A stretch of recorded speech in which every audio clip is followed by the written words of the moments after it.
మరొక బ్రేకింగ్ అందుతోంది. Inter board కార్యాలయానికి త్రిసభ్య కమిటీ సభ్యులు చేరుకున్నారు. అవకతవకలు జరిగాయన్న అంశంపై కమిటీ సభ్యులు విచారించనున్నారు. ఇంటర్ బోర్డుకు త్రిసభ్య కమిటీ సభ్యులు చేరుకున్నారు.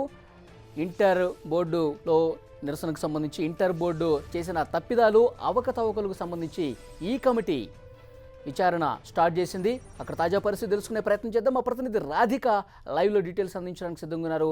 రాధిక, త్రిసభ్య కమిటీ సభ్యులు ఇంటర్ బోర్డుకు చేరుకున్నట్టు తెలుస్తోంది. ఏంటి సమాచారం?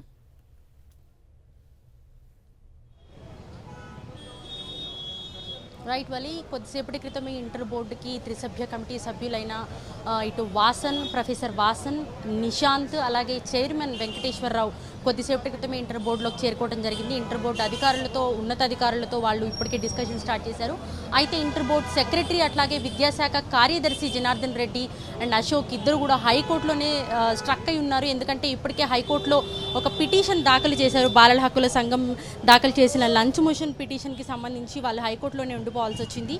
ప్రస్తుతానికైతే ఈ సభ్యులు త్రిసభ్య కమిటీ ఏదైతే ఉందో ఆ త్రిసభ్య కమిటీ లోపల ఇప్పుడు అధికారులతో, ఇక్కడ ఇంటర్ బోర్డు ఉద్యోగులతో, అట్లాగే ఎగ్జామినేషన్ కంట్రోలర్తో వాళ్ళు డిస్కషన్ స్టార్ట్ చేశారు. అసలు ఇష్యూ ఏం జరిగింది, ఎలా జరిగింది, ఈ గ్లోబరీనాకు సంబంధించిన వివరాలు ఇప్పటికే వాళ్ళు తీసుకోవడం జరిగింది. గ్లోబరీనా కార్యాలయానికి చేరుకొని కొంత వివరాలను సేకరించారు. ఇప్పుడు ఇంటర్ బోర్డులో జరుగుతున్న విశేషాల గురించి, ఇప్పటి వరకు ఫలితాల వెల్లడిలో జరిగిన జాప్యం కావచ్చు, అవకతవకలు కావచ్చు, ఏ విధంగా జరిగాయి ఏంటి అనే దానిపైన ఆరా తీయటానికి త్రిసభ్య కమిటీ సభ్యులు టీఎస్ఎండి వెంకటేశ్వరరావు, అట్లాగే బిట్స్ పిలాని సంబంధించిన ప్రొఫెసర్ నిశాంత్, ప్రొఫెసర్ వాసన్ కొద్దిసేపటి క్రితమే ఇంటర్ బోర్డులోకి చేరుకోవడం జరిగింది. వాళ్ళ అధికారులతో ఆరా తీస్తున్నారు. అసలు ఏం జరిగిందో తెలుసుకునే ప్రయత్నం చేస్తున్నారు.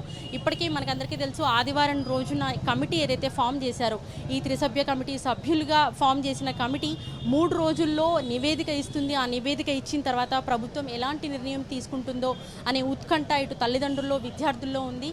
దీన్ని ఈ రోజు 2వ రోజు వాళ్ళు అనేక వివరాలు ఇప్పటికే సేకరించున్నారు. గ్లోబరీనా సంస్థ కార్యాలయానికి చేరుకొని ఇప్పటి వరకు కూడా వివరాలను సేకరించారు. ప్రస్తుతం ఇంటర్ బోర్డులో ఎలాంటి వివరాలు తీసుకుంటారు, అట్లాగే అసలు ఈ కంట్రోలర్కి సంబంధించి ఇది వరకు ఎగ్జామ్స్ నిర్వహించిన క్రమంలో ఇంటర్ బోర్డు ఎలాంటి జాగ్రత్తలు తీసుకునేది, ఏజెన్సీ ఇంతకుముందు ఏ ఏజెన్సీ ద్వారా ఎగ్జామ్స్ నిర్వహించారు, ఇప్పుడు గ్లోబరీనాకి కొత్తగా ఎందుకు ఇవ్వాల్సి వచ్చింది, తదితర అంశాలపైన వాళ్ళు రేజ్ చేస్తున్నట్టుగా మనకు తెలుస్తోంది.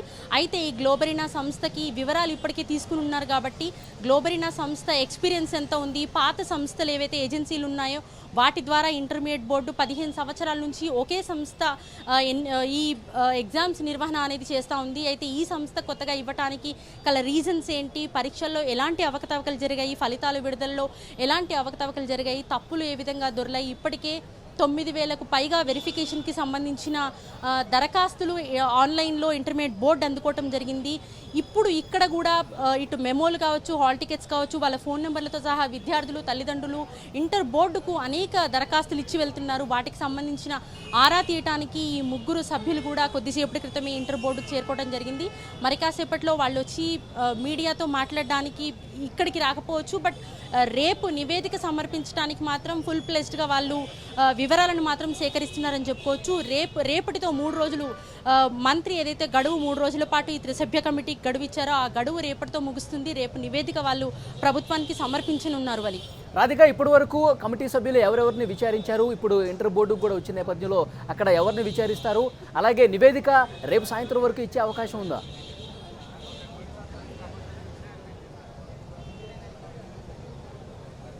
రైట్, ఇప్పటి వరకు నిన్న వాళ్ళకి ఛార్జ్ వచ్చింది. 3 రోజుల పాటు ఈ కమిటీ నివేదిక ఇవ్వాలనేసి మంత్రి ఆదివారం రోజు కమిటీ ఫామ్ చేయడం జరిగింది. నిన్న కొంత వివరాల సేకరణ జరిగింది. ఇవాళ గ్లోబరీనా సంస్థ జూబ్లీ హిల్స్లోని వాళ్ళ కార్యాలయానికి చేరుకొని వివరాలు సేకరించారు. ఇవాళ ఇంటర్ బోర్డుకు చేరుకొని ఇక్కడ అధికారులతోని, ఎగ్జామినేషన్ కంట్రోలర్ సభ్యులు ఎవరైతే బోర్డుకు సంబంధించిన సభ్యులు ఉంటారో వాళ్ళతో మాట్లాడే ప్రయత్నం చేస్తున్నారు. లోపల ప్రస్తుతానికైతే అధికారులతో వాళ్ళు వివరాలు సేకరిస్తున్నారు. పరీక్షకు సంబంధించిన నిర్వహణ, వాటి నిర్వహణలో ఎలాంటి ఇబ్బందులు ఉంటాయి, అట్లాగే ఇంతకుముందు ఇచ్చిన ఏజెన్సీ ఏదైతే ఉందో 15 సంవత్సరాలుగా ఒకే ఏజెన్సీకి పరీక్ష నిర్వహణ అనేది అప్పగించారు. ఈసారి మాత్రమే ఈ ఏజెన్సీని మార్చడం జరిగింది. సో మొత్తంగా ఇక్కడ వివరాలు తీసుకున్న తర్వాతే ఇక్కడ విద్యార్థులు ఇప్పటికే దరఖాస్తులు అనేకం ఇవ్వటం జరిగింది. వాటి వివరాలు, అట్లాగే ఇప్పటి వరకు పరీక్ష నిర్వహణకు సంబంధించి ఎలాంటి బోర్డు ఎలాంటి నిర్వహణ చేసింది అనే దానిపైన కూడా వాళ్ళు సేకరించే అవకాశం ఉంది. ఇప్పటికే చాలామంది అధికారులతో వాళ్ళు వివరాలు సేకరించినట్టుగా మనకు లోపల నుంచి ఇన్ఫర్మేషన్ తెలుస్తుంది. Thank you Radhika.